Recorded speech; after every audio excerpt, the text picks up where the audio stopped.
Heroin is a growing epidemic in the East, one that law enforcement says can only be tackled together. With the help of churches and the justice system, police hope to make a big difference. In part 2 of WNCT's special epidemic, our Josh Birch examines what's being done to combat the problem. Josh. Well, Angela, no matter where I went in the East, law enforcement agencies say the same thing, that they're concerned about the rise of heroin. It's cheap, it's easy to get, and it can be very deadly. We probably see heroin just as much as we see marijuana on the street. Death, destruction, and danger. Just some of the things heroin can bring to an individual and community.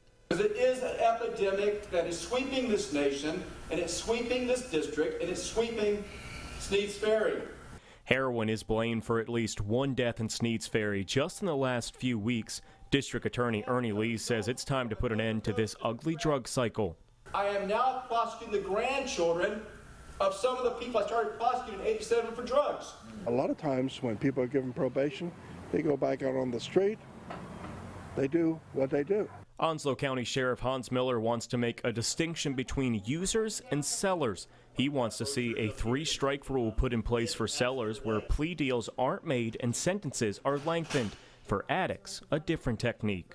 When somebody's addicted, that is a disease that needs treatment.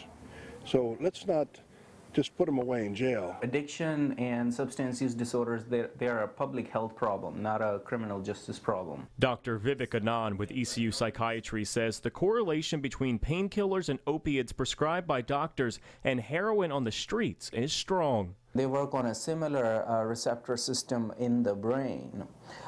When you take heroin, heroin is actually converted into morphine. And morphine is a commonly prescribed medication.